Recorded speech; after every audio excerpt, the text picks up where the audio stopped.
vi do il benvenuto, care amiche del cantiere, ben ritrovate. Questo webinar parleremo di prevenzione, in particolare di prevenzione del tumore alla mammella, e il nostro claim è: facciamo prevenzione e facciamo presto. Dunque, vi ricordo anche che oltre alla diretta che state seguendo nel nostro gruppo Facebook e nella pagina del Cantiere delle Donne, che verrà registrato, poi sarà a disposizione nel canale, sul canale YouTube, e quindi potrete rivederlo, e io vi consiglio di rivederlo davvero tante volte, sarà molto utile.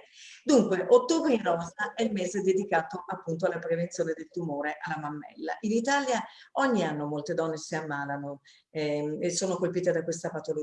Una, diciamo, donna su 9 nell'arco della vita. Però c'è una buona notizia: per fortuna la diagnosi precoce, la prevenzione prima ancora, diciamo che scongiura poi esiti ben più, diciamo, infelici rispetto a quello che magari potrebbe essere. In questo incontro parliamo di prevenzione e lo facciamo con il nostro ospite del Cantiere delle Donne, che è il dottor Roberto Malagò, senologo, e che ora vi presento. Dottore, ben ritrovato e grazie per aver accettato il nostro invito. È molto importante per noi che ci spieghi tutto bene. Allora, dicevamo che si sta per concludere il mese della prevenzione, però la prevenzione non si chiude mai, si continua. Esatto. È vero, dottore? Buonasera, grazie mille per l'invito, è un piacere essere con voi per poter condividere l'interesse e l'importanza di questo tema che sta a cuore a me esattamente come a voi.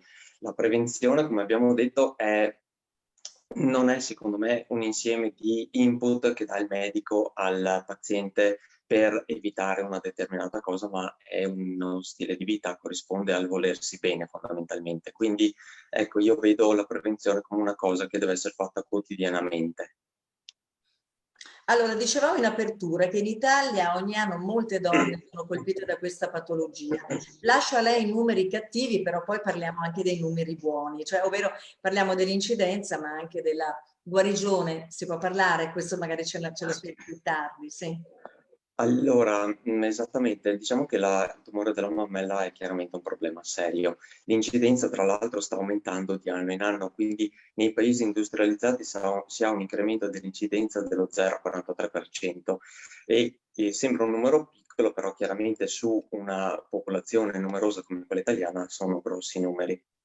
Se teniamo presente che ci sono circa 53.000 casi all'anno nuovi l'anno scorso, possiamo dire che è senz'altro la neoplasia più frequente per il sesso femminile, corrisponde al 25% di tutti i tumori della donna ed è responsabile del 14% delle morti per cancro del sesso femminile. Di questi, il 41% delle donne che si ammalano per tumore nell'età di fino ai 49 anni si ammalano per un tumore della mammella, cosa che scende nelle signore di età più avanzata. Ecco.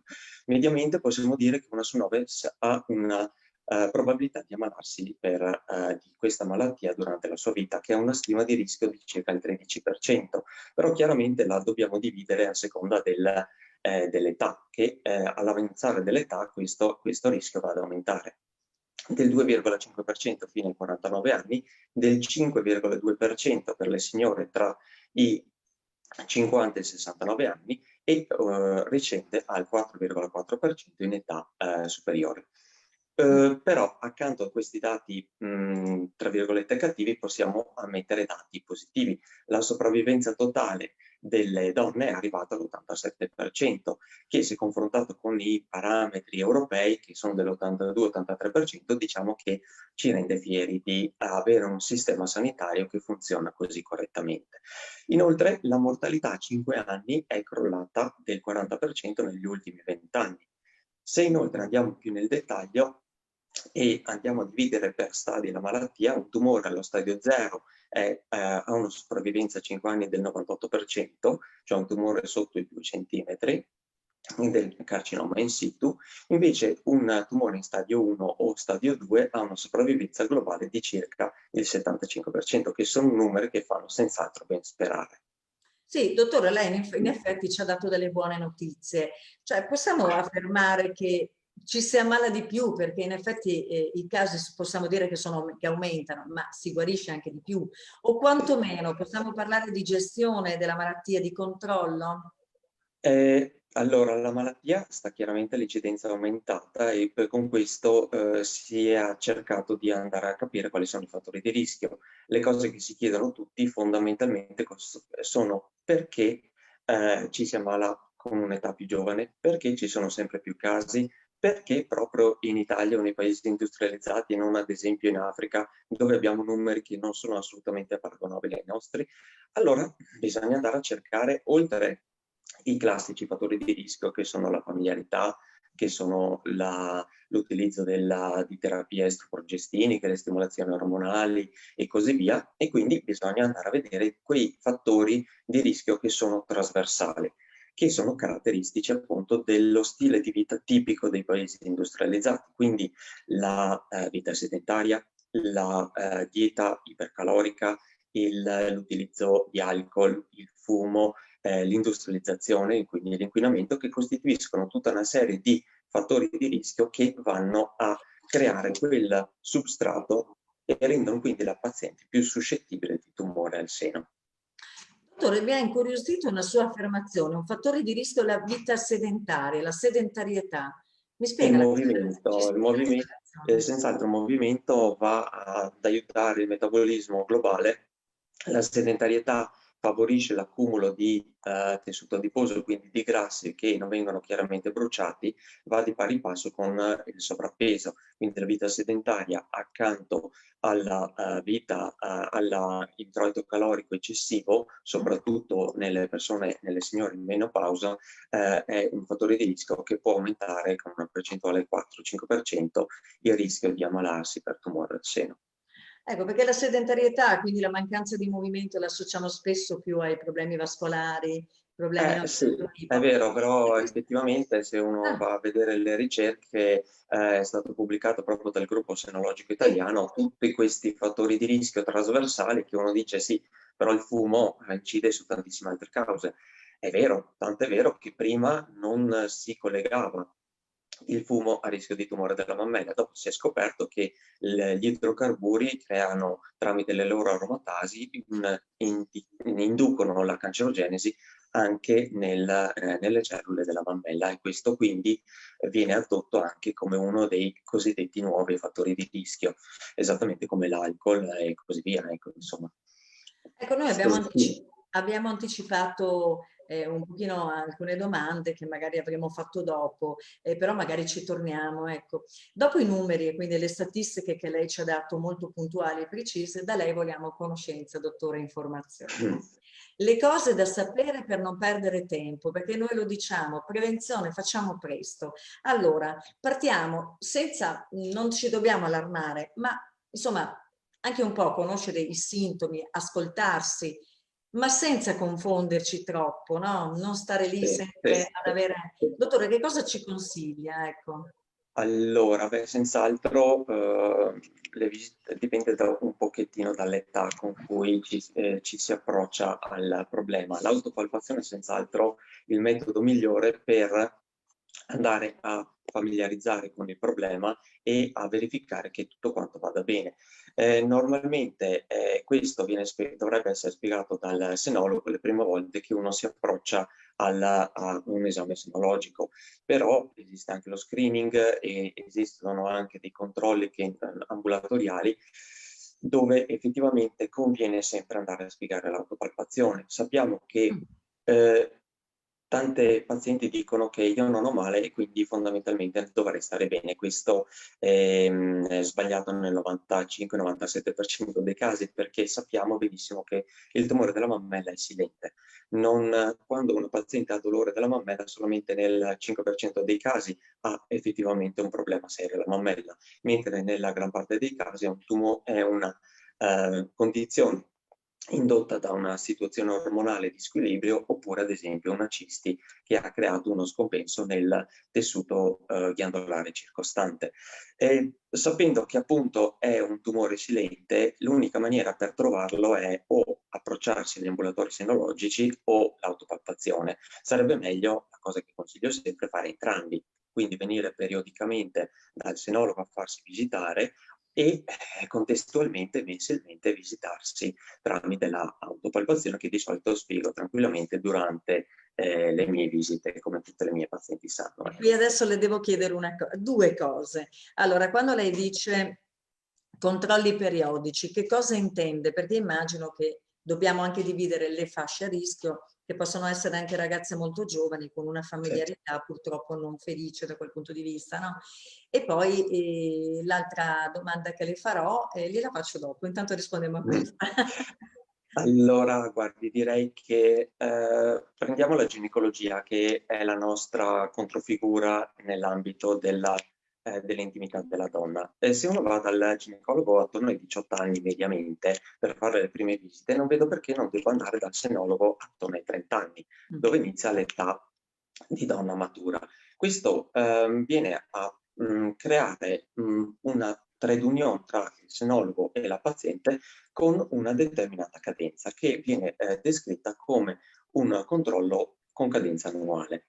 Verso i 40 anni, 35 anni nel caso una paziente abbia un familiare vicino, diretto, positivo, alla mammografia si aggiunge, e dico aggiunge perché la ecografia e la mammografia in quest'età sono complementari, si aggiunge la mammografia. La mammografia sarebbe meglio farla con le moderne tecniche di immagine, quindi la mammografia in tomosintesi o in 3D, che ha una percentuale di accuratezza superiore rispetto a quell'altra, pur essendo ancora lo standard di riferimento. Sempre con cadenza annuale. Successivamente abbiamo l'età della menopausa.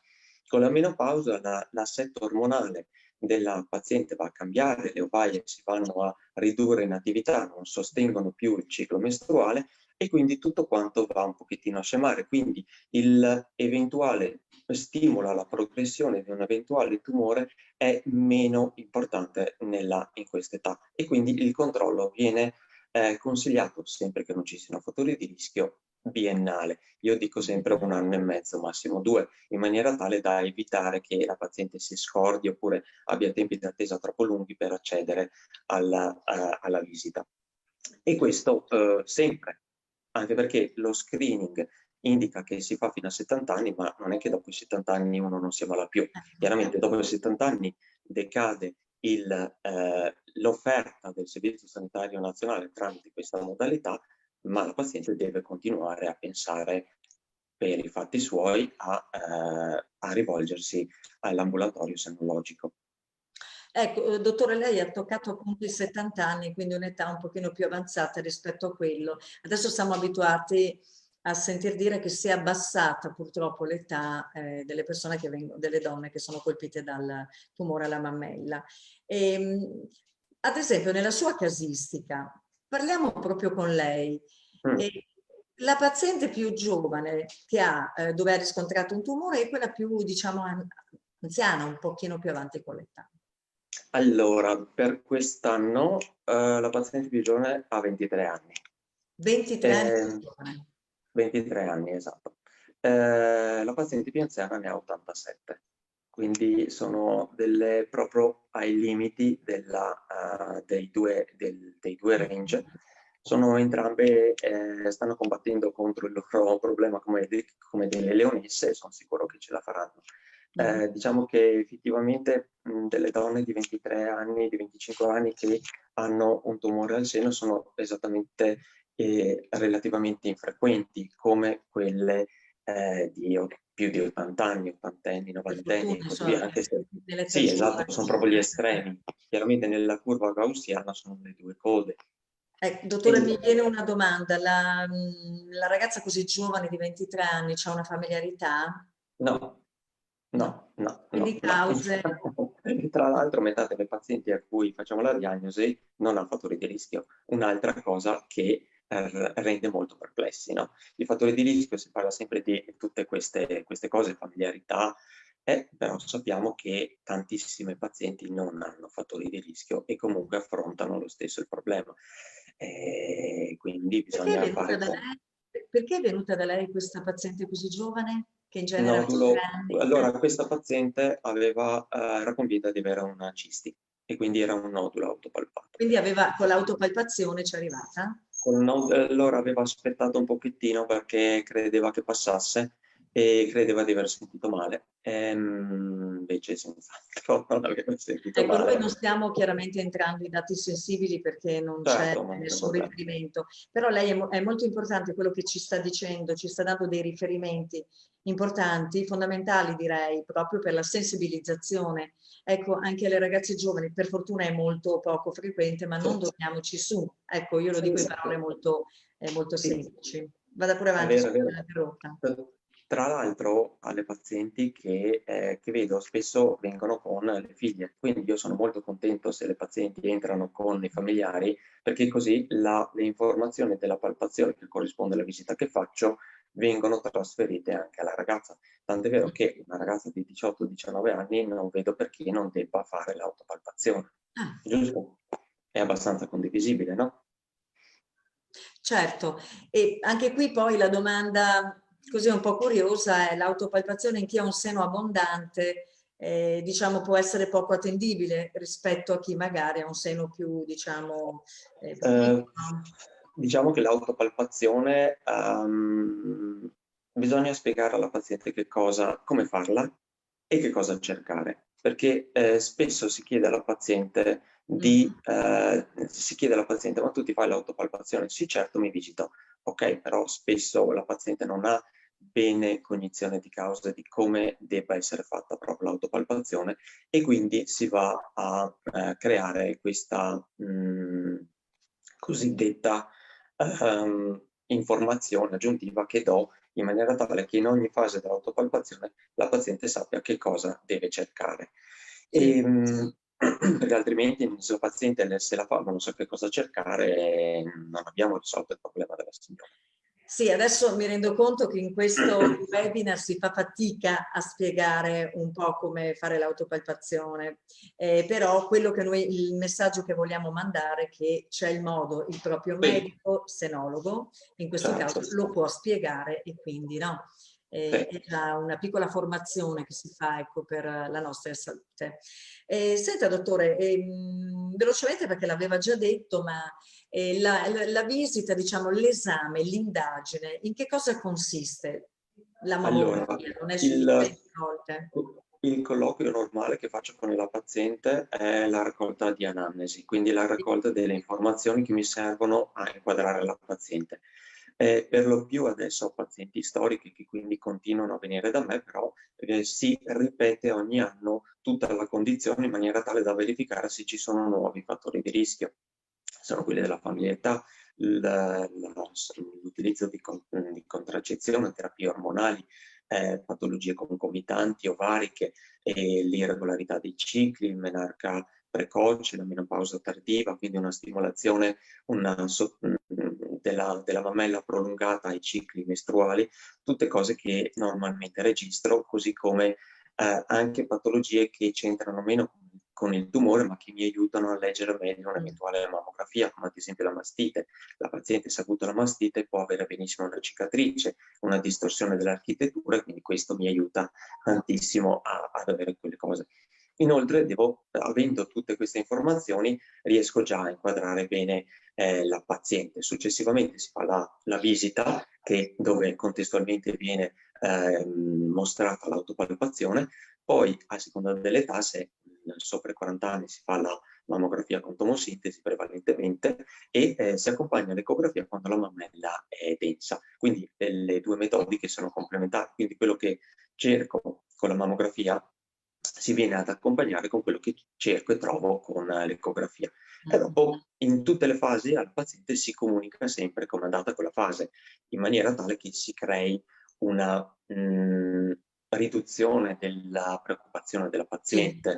La signora non c'è una paziente che viene contenta a farsi visitare, chiaramente. c'è Sono un sempre po' un minimo di ansia, no? Anche se è un controllo, anche se non è è un... naturale. È tra l'altro registrato come è peggio andare dal senologo che dal ginecologo, perché bene o male dal ginecologo si va, però ci sono perdite, irregolarità del ciclo, cisti ovariche, eccetera, ma l'ipotesi tumore nel ventaglio è una delle tante. Invece, quando si va dal senologo si va veramente come sui carboni ardenti, tra virgolette, perché è cancro sì, cancro no, fondamentalmente. E quindi le signore che arrivano sono un po' preoccupate, giustamente, perché vuol dire che ci tengono, e mano a mano, già con la visita, vedono che non c'è niente, si distraggono, si distendono con le mie domande. Dopo la mammografia, subito fatta la mammografia, comunico se ho dei dubbi o se va tutto bene, come l'altra volta, come nel precedente controllo, che è importantissimo che la paziente porti chiaramente i precedenti. E dopo con l'ecografia, quindi mano a mano si crea quel transfer di empatia e di cose, quindi la paziente si sente sempre più a suo agio, si sente più tranquilla e quindi va sempre, sempre meglio, ecco, nella stragrande maggioranza dei casi, per fortuna. Certo. Allora, a parte che poi ci sono tumori e tumori, magari non entreremo proprio in questo perché ci vuole anche tempo per spiegare, per non, noi dobbiamo informare, chiaramente informare con una completezza, la completezza diciamo più Certo. assoluta, e cerchiamo di dare delle indicazioni. Io poi farei anche proprio una tabellina, un riassunto molto veloce, perché, dottore, è importante che fissiamo certi punti che poi rimangano nella nostra memoria. Allora, la familiarità, diciamo, asse paterno-materno, è vero che io lo chiamo asse, ma è la linea, forse, Sì, no? sì, sì, sì, sì, sì, sì. Ecco, di solito qual è la linea della familiarità? Nonna, Materna. zia, spiegavo un po'. Figlia, mamma, nonna. Prego? Figlia, mamma, nonna. Quindi figlia, La mamma, nonna, materna o paterna anche? materna. Nonna Materna. materna, ma è capitato anche qualche caso di zia paterna, zia materna nella Sì, familiarità? sì. Allora, c'è da creare un distinguo tra la familiarità e la ereditarietà. Allora, Vedi, l'ereditarietà sì, l'ereditarietà corrisponde a tre familiari diretti che hanno lo stesso tipo di tumore. E quindi questi sono chiaramente collegabili e inequivocabilmente c'è un legame di tipo genetico. A queste pazienti vengono sottoposte al test del DNA e si verifica che ci sia il gene BRCA1 o 2 ammalati, in maniera tale da innescare tutte le terapie profilattiche e i controlli per verificare che vada sempre tutto in ordine. Invece l'ereditarietà corrisponde a una predisposizione al tumore della mammella. La predisposizione consiste in un assetto genetico che sì. porta a una morfologia e una manifestazione dell'apparato della mammella, del corpo in sé, dell'apparato genitale, tipicamente che deriva nella donna, viene derivato dalla mamma. Quindi in minor misura c'è una deriva fenotipica da parte maschile ed è per questo che la linea materna incide di più Di più. rispetto alla linea paterna. È Ho chiaro che capito. se uno ha 4 familiari della linea paterna non possiamo, che sono malati, non possiamo dimenticarcene, però se uno o due familiari della linea materna e uno della linea paterna, è chiaro che è prevalente l'asse materno. Ecco. Certo. Allora, senta, dottore, altre due o tre domande, poi giusto per concludere. Allora, noi abbiamo raggiunto degli obiettivi, dei traguardi molto importanti. Lei ci parlava addirittura, io ho segnato un 87%, no? Sì, sopravvivenza a 5 anni. Che è davvero molto. Ci piacerebbe poter raggiungere tutte le donne, ci piacerebbe poterle curare tutte. Ecco, Sì. ci sono delle nuove prospettive di cura? Allora, guardiamo nella linea del tempo che cosa è successo. Guardiamo a 20 anni fa, quando avevo iniziato a lavorare. 20 anni fa la paziente più giovane aveva 50 anni. La diagnosi di tumore medio era attorno ai 2 centimetri, ma era spessissimo di più. Le pazienti non venivano ai controlli che erano indicati e venivano bene o male quando erano proprio costrette perché chiamate. In 20 anni la situazione è completamente cambiata. Adesso la paziente viene attorno ai 25-30 anni a fare le prime visite, viene annualmente, per la stragrande maggioranza dei casi segue lo stesso sennologo, viene periodicamente come viene indicato, quindi già questo ha creato un'aspettativa di vita nettamente migliore.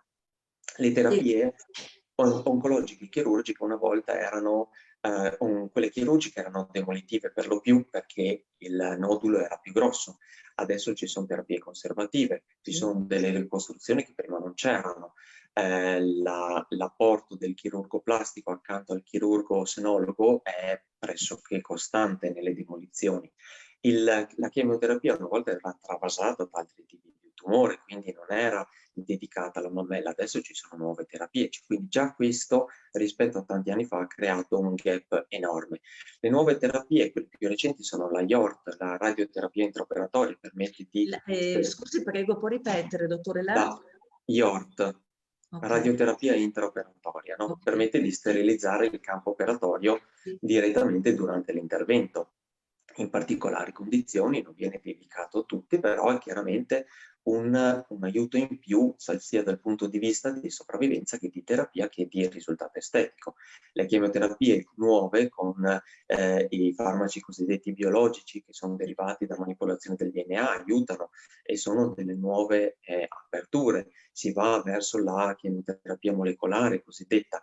Ci sono però tutte queste, a parte alcune che sono dei trial, chemioterapie che sono in prova su dei casi selezionati, ci sono degli studi che riguardano ad esempio dei mezzi di contrasto oppure dei traccianti che si legano a determinate proteine delle cellule tumorali. E questo qua però è ancora in fase di studio e questo qua rappresenta il futuro, ecco. Però, E insomma, ci stanno lavorando, ecco. Sarebbe bello arrivare prima possibile, però direi che da 20 anni a sta parte abbiamo già fatto veramente tanto. sì, da quello che ci sta dicendo davvero, insomma, usciamo abbastanza un po' più tranquillizzate. Devo dire che tutta la prevenzione, queste campagne battenti, insomma, sono state, devo dire, hanno dato i loro frutti, no, dottore? Dobbiamo insistere sempre di più, no? Sì, le campagne che voi fate, questi gruppi, queste associazioni sono ottime perché fanno parlare le persone che sono direttamente coinvolte Mhm. nel problema, spessissimo le pazienti che danno aiuto e che indicano come sono andate le cose, che quindi riescono ad aiutare altre pazienti che si trovano nelle medesime condizioni. Gli screening, tra l'altro, funzionano molto di Sì. più nelle donne che nei maschi, perché il passaparola e l'attenzione alla salute da parte della donna funziona nettamente meglio rispetto al maschio. L'intelaiatura mentale che ha una donna Mm. è nettamente superiore, quindi arrivano molto prima al succo del concetto e quindi riescono a capire qual è il problema Eh, in soldoni. In Devo soldoni dire ci sentono che in molto di questo più. momento molte donne la staranno apprezzando ancora di più. Ah, io sono fierissimo delle mie pazienti, sono delle leonesse, quindi... Ah, E poi tra l'altro lo dicono, no? È un dato di fatto, del resto lo testimonia la sopravvivenza globale di vita, l'aspettativa di vita della donna è nettamente superiore a quella di un uomo, ci sarà un motivo chiaramente. La donna va, è lei che viene, è lei che pretende il controllo, è lei che va dal medico a chiedere l'impegnativa e se non gliela fa va a chiedere perché, per come, se non gliela fa l'impegnativa viene comunque... ah sì, sì, sì, diventiamo abbastanza insistenti. E vengono sì, con sì. i mariti, con i compagni, chi ovviamente ha accompagnato, o vengono da sole?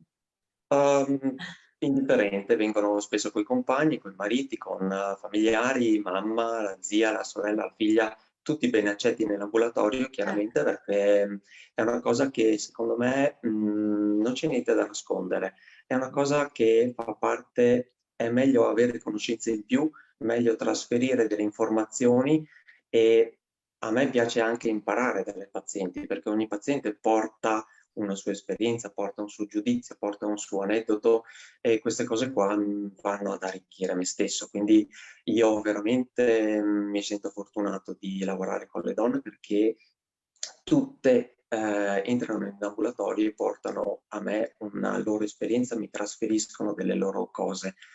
Possono essere piccole, possono essere grandi, però comunque la sera quando ho finito di lavorare mi porto un sacco pieno e questa è una ricchezza, le garantisco che è impagabile, veramente è una cosa che non Sì. apprezzo questa cosa. Lei infatti così, una chiacchierata poi fuori onda, come si dice, mi raccontava un po' del suo modo di, come dire, il suo rapporto con la paziente, la complicità, il modo di spiegare quando lei già intravede qualcosa che non va, ma ovviamente bisogna anche approfondire. Ecco, che cosa, come affronta lei questa... Allora, io direi che bisogna La chiarezza mettersi. è fondamentale, però... Sì, certo, chiaro. allora non bisogna nascondersi dietro a una spiga, ma bisogna raccontare le cose come stanno, però c'è modo e modo per dire le cose, perché si rischia di uccidere di più con le parole che con i fatti. E quindi tendenzialmente cerco di avere un rapporto empatico con la paziente, che sia una paziente del tutto sana, che quindi non ha niente, che sia una paziente nella quale si riscontrano dei problemi.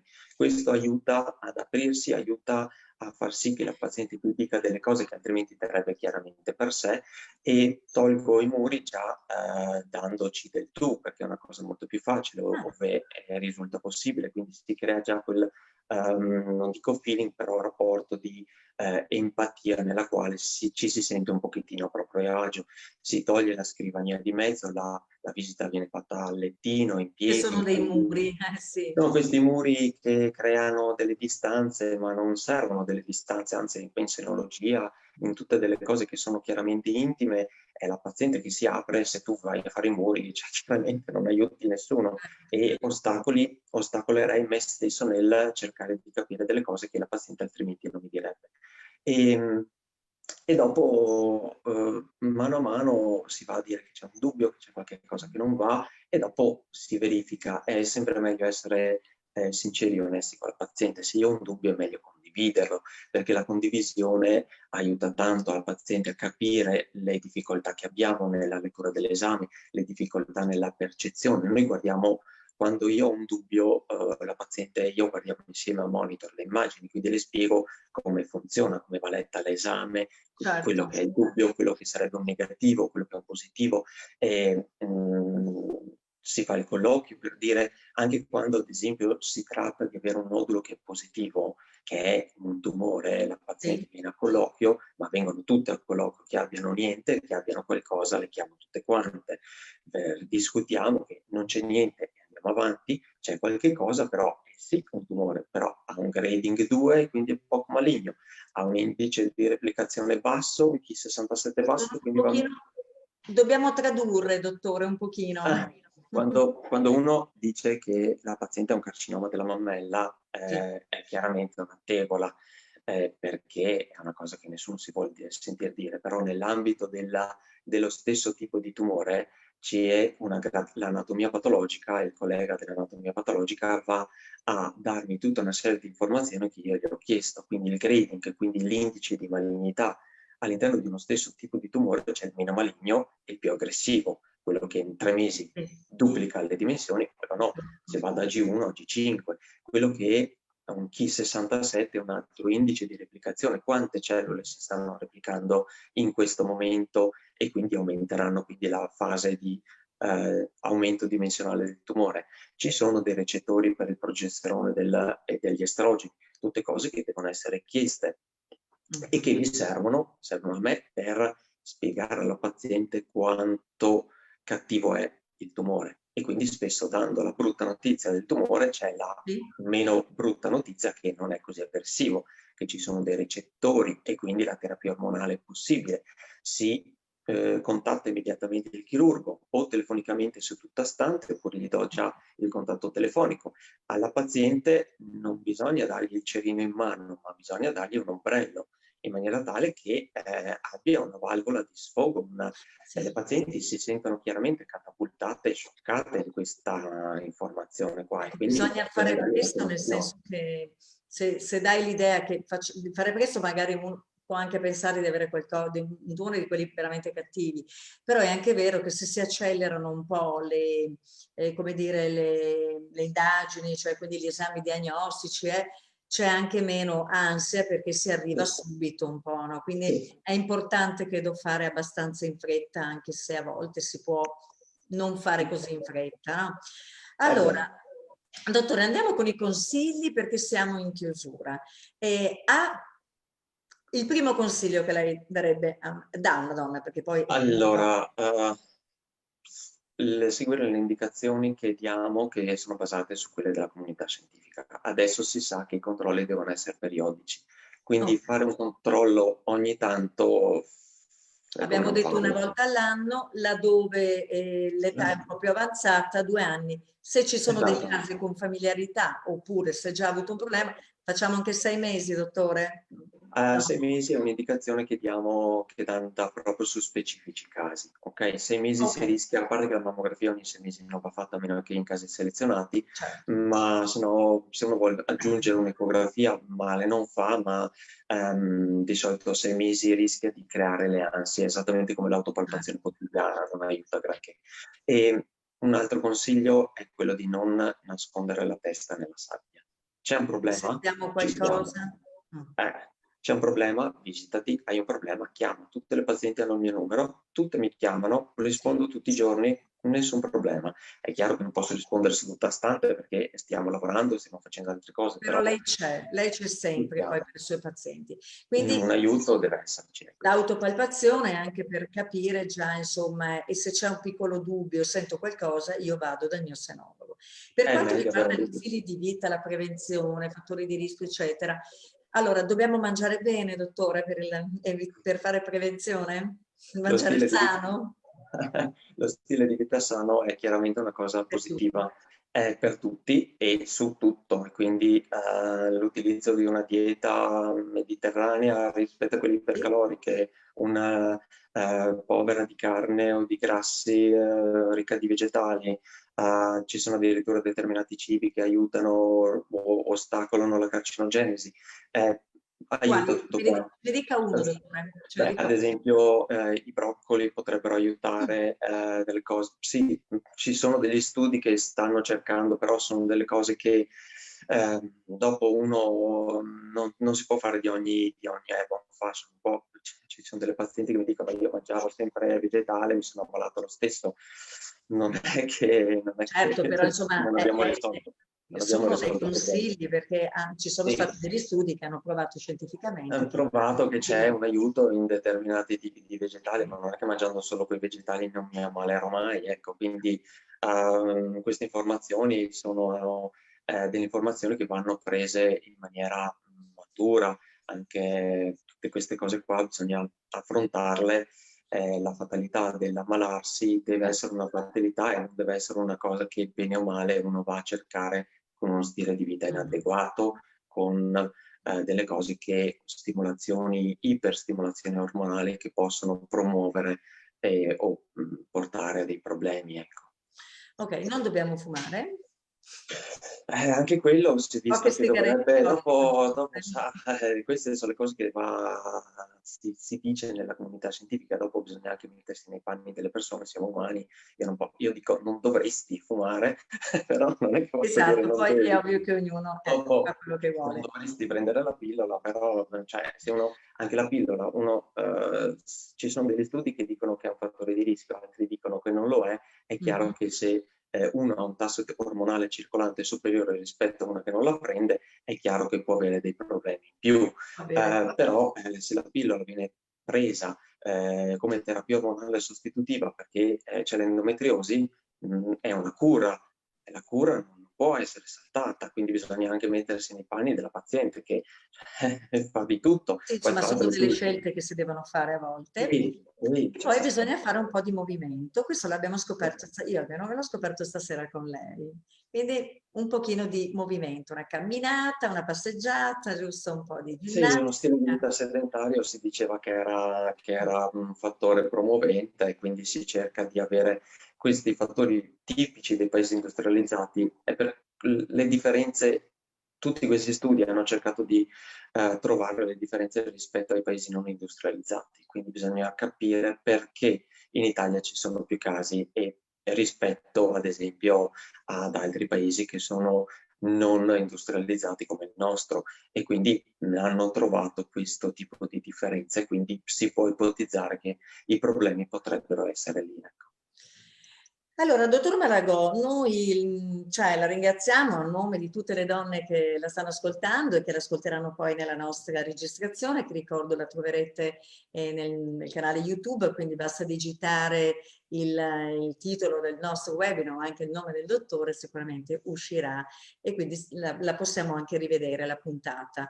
Allora, io la ringrazio per quello che ci ha detto, Grazie spero a che lei, possa tornare con noi, magari per volentieri. approfondire determinati aspetti che stasera, cioè anche problemi di tempo, magari abbiamo contenuto. E con questo vi saluto, saluto tutte le donne del cantiere, non solo, e in particolare saluto lei e la ringrazio. Arrivederci Grazie, e grazie grazie a mille a tutti. voi, grazie a tutti, buona serata.